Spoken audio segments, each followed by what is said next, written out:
The hum of the plane's engines reverberated through the cabin as I settled into my seat on the red-eye flight. It was past midnight, and most passengers were asleep, their faces obscured by the dim glow of the overhead lights. I, too, was eager to rest during the short journey, but something didn't feel right. An inexplicable sense of dread crept over me, making it impossible to relax. Trying to shake off my unease, I fastened my seatbelt and closed my eyes. But as I drifted towards slumber, a cold draft brushed against my cheek, causing me to jolt awake. I glanced around, puzzled, as the plane's interior temperature was usually well regulated. A shiver ran down my spine, and I pulled my jacket tighter around me, dismissing the feeling as mere nerves. The flight attendants passed through the aisles with their trolleys, their smiles tight and their eyes distant, as if they too sensed an inexplicable tension in the air. Determined to ignore my anxiety, I reached for the in-flight magazine to distract myself. However, as I flipped through its glossy pages, I noticed something peculiar. The faces of my fellow passengers seemed to blur, their features distorted and grotesque. I blinked, trying to clear my vision, but the unsettling images remained. I closed the magazine with a shaky breath, attributing the distortion to the dim lighting and my exhaustion. I was about to dismiss the incident entirely when a faint whisper reached my ears. I strained to make out the words, but the murmurs were unintelligible, as if carried by a ghostly wind. Unease settled deep within me, but before I could gather my thoughts, the overhead lights flickered, plunging the cabin into darkness. Passengers gasped, and the plane seemed to tremble as if responding to an unknown force. A flight attendant's voice crackled through the intercom, attempting to reassure us, but her words were muffled and distorted, only adding to the unsettling atmosphere. The darkness seemed to amplify the feeling of being watched, as if an unseen presence lingered in the shadows. My heart pounded as I tried to make sense of the situation. The fear was palpable, shared among the passengers like an infectious disease. Panic began to spread, and the atmosphere was thick with it. Then, as suddenly as the lights had gone out, they flickered back to life. I blinked, my eyes adjusting to the brightness, and I found myself surrounded by worried faces, their expressions mirroring my own fear. The flight attendants were working frantically, trying to calm the passengers and ensure their safety. I overheard snippets of conversations. Some mentioned electrical issues, others spoke of turbulence, but none could explain the overwhelming sense of dread that seemed to linger in the air. I looked out the window, searching for any sign of the cause of our distress, but the blackness of the night was unyielding, offering no clues to the unsettling events unfolding inside the cabin. As the minutes ticked by, the tension only grew, and a realization dawned upon me. The plane was descending. Panic surged within me as I struggled to make sense of the situation. We were not due to land for another hour, and no announcement had been made.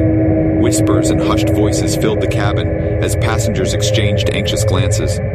I approached a flight attendant, my voice shaking as I asked for an explanation. She appeared flustered, offering little more than reassurances that we would land safely and receive an explanation upon landing.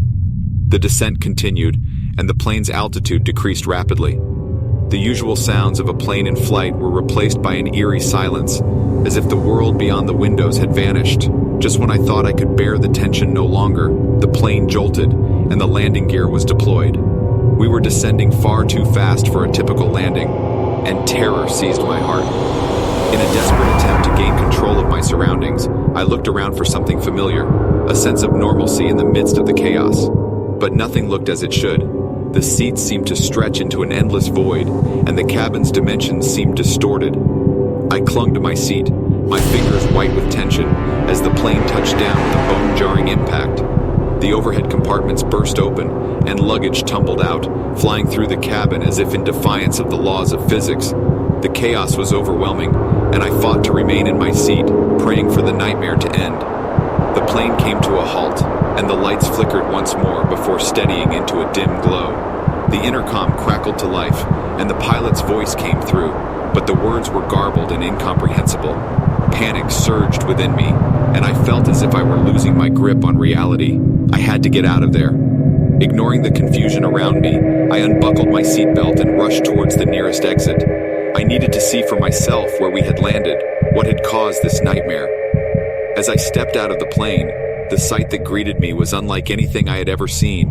The world around us was cloaked in darkness, a dense fog swirling at our feet, obscuring everything beyond a few feet. I glanced back at the plane, but it too seemed to dissolve into the fog, its familiar shape fading into the abyss. There was no trace of the runway or the terminal, only an empty expanse of darkness stretching in every direction. Fear and confusion overwhelmed me, and I turned to the other passengers for answers. But they too were lost, their faces contorted with fear and bewilderment. In that strange, haunting landscape, I knew I had to find a way out.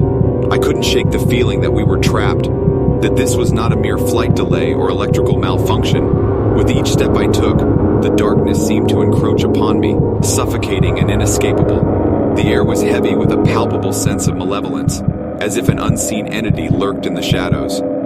As I stumbled through the fog, I became aware of a faint, distant sound, a soft chanting that seemed to echo from every direction. The hairs on the back of my neck stood on end, and my heart pounded in my chest as the realization hit me. We were not alone. The chanting grew louder, and the fog seemed to constrict around me, as if closing in on its prey. I stumbled forward, desperate to escape, but the fog was unyielding, its embrace suffocating. I caught fleeting glimpses of shapes in the darkness, twisted figures that seemed to dance at the edge of my vision.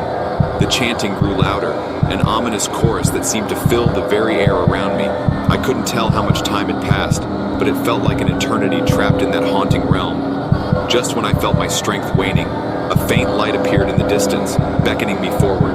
With newfound hope, I pressed on, my feet carrying me towards the source of the light. As I drew nearer, the fog began to dissipate, revealing an otherworldly scene before me. A circle of hooded figures surrounded a blazing fire, their chants growing louder and more frenzied. Their faces were obscured by shadows, but their movements were unnaturally graceful, as if they were guided by an otherworldly force. I felt an overwhelming sense of dread, as if I had stumbled upon something forbidden, something ancient and malevolent. My instincts screamed at me to turn and run, but I was paralyzed by a morbid curiosity, unable to tear my eyes away from the eerie spectacle. As I watched, one of the figures stepped forward, a sinister grin playing across their lips. Without a word, they pointed towards me, and the other figures turned to face me in unison. I wanted to scream, to run, but I was frozen in place. The chanting reached a fever pitch, and the ground beneath me seemed to tremble with an unseen power. Suddenly, a blinding light engulfed the scene, and the figures vanished before my eyes. I stumbled back, shielding my eyes from the intensity of the light. When the light finally subsided, I found myself back on the plane. The cabin was bathed in the soft glow of the morning sun, and the other passengers were waking from their slumber, seemingly unaware of the horrors I had witnessed. I couldn't shake the feeling that I had experienced something beyond the realm of reality, something that defied explanation. The images of the chanting figures haunted my thoughts, and I knew that I would never be the same again. As the plane touched down at its destination, I stepped off with shaky legs, relieved to be back in the familiar world. But the memory of that haunting midnight flight would stay with me forever, a chilling reminder that some horrors lie just beyond the veil of our perception, lurking in the shadows of the unknown. And now, whenever I step onto a plane, I can't help but wonder what unseen terrors might be flying with us in the darkness of the night.